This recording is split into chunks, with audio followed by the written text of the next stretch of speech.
Hi everyone, this is Aaron for Zollotech, and today we're going to do a quick overview of the home screen on the iPad and the Zoom tablet, a comparison I should say. So here's the Zoom tablet. Now the reason I have this in landscape is it really prefers to be in landscape. The way you hold the Zoom, it's just more comfortable this way. You can hold it this way, which I'll shift there, and it works just as well, and I'll use it this way for sake of the video to bring everything in, but it works well either way, and you have multiple home screens on here. So on the iPad you have your multiple home screens, and that's fine, and you have each little app as a little square that's rounded on the edges. All of them are the same, it's pretty standard, and then you have your folders here. Here I have some magazines like the in news that work quite well on the iPad in the folder configuration. On the Zoom, however, we have a lot of different options for the home screen. On the iPad you can customize the background and that sort of thing, but on the Zoom you can really customize wallpapers and things like that. So let's go ahead. If I hold down, you can see it drops back, and here's all your widgets. Now for the sake of this video, I'm going to push the iPad out of the way for a moment to show you the home screen on the Zoom tablet. There we go. Let's zoom in here a little bit so you can get a better idea. Since the Zoom is the newer device, we are comparing that. We're comparing it with the first gen iPad, as the second gen iPad is not out yet, and we'll do some comparisons on that later when it does come out. So here's the home page. As you can see, there's 5 home pages across the top. The home pages, you can drag any of these up there. These are widgets based on the applications you have in here. So we have Engadget, Gmail, we have the Marketplace, we have picture frames, and well, YouTube. So let's go ahead and put YouTube in this empty spot here. Let's put it here. It's there. And it's loading. It's right here. Now, if we want to go back to that view, tap and hold. There we are. We can go over here. Tap and hold.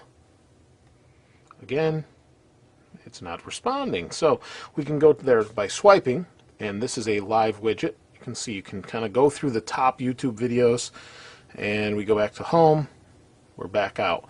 So it does have some neat things like that. We can do app shortcuts. We can put those right on the home page.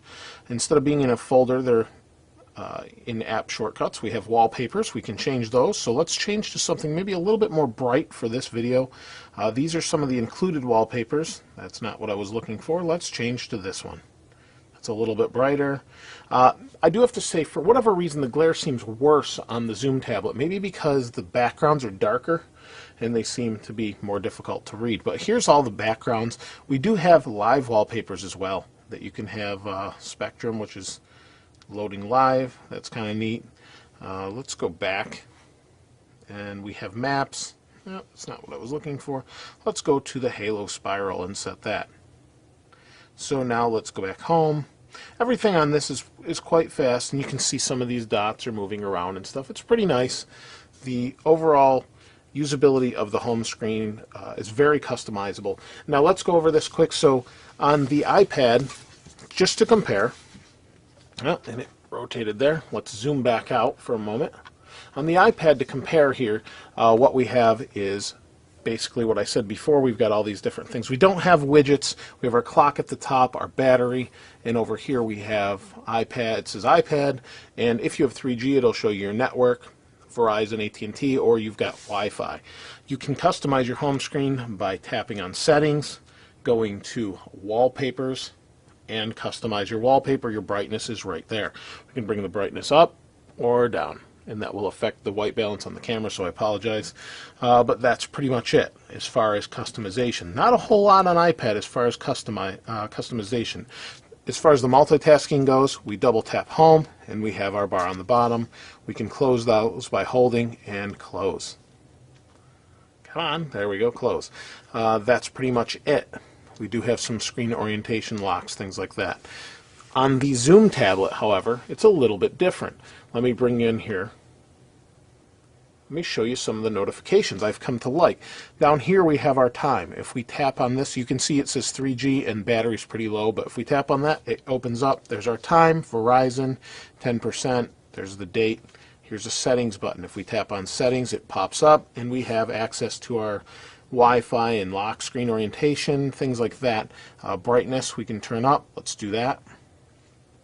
Notifications are on, and then we can go to settings where we have a whole, I want to say, plethora of different options. We're not going to go into any of those right now, but there you have them. As far as multitasking, instead of double tapping and this whole thing sliding up, we actually have this button here, which I really like. That's what's open. So in one of the other comparisons I was using, I went to my website, Zollotech.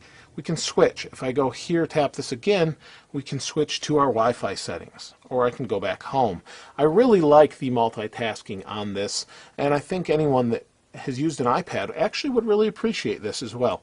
In the upper left we have search. Since this is an Android tablet, we can have Google search. We can tap on that and type in, or we can search for whatever we want. Where is the weather where I live right now? Kind of something goofy, but it seems to work pretty well. I am, where is the weather where I live right now? Pretty close to what I said. But overall, it brings it up, shows you what you want really quick.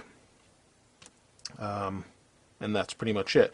The whole home screen's customizable. If I want to move something, I can just tap on it, move it. If I go up to here, drag it up to the upper right, it will go away and will be removed. All of these widgets are customizable. Here we have apps in the upper right. Tap on apps and it brings us to our app screen. We have all and my apps. These are the apps I've downloaded so far that are actually on the screen. If I go back, we can go home, or I could just hit the home button. Here's a plus button also where I can add these things that I went over earlier, or you can tap and hold. It will bring you to the same thing. 5 customizable screens. Lots of options. I'm not going to go into all of them now, but lots of options. Very nice. There's so much more I could go into, but that kind of gives you a basic overview between the iPad and the Zoom tablet. Let's go ahead and zoom back out here. So that kind of gives you a basic overview. There's so much more to go into as far as task management and that sort of thing, but let's just stick with that for now. That's a basic overview of the UI and what you can do with it. I really think Google nailed it. There are some bugs. It's a little bit buggy. There's some things that crash from time to time on the Zoom, but overall it's a really good experience, and I think anyone that's familiar with Android would like this and get used to it really quickly. And if you're familiar with iPad, or you want to change, I don't think you'll be disappointed as far as that portion of this goes. If you have any questions, though, please feel free to ask. Let me hear what you guys think down in the comments below. This is Aaron. I'll see you next time.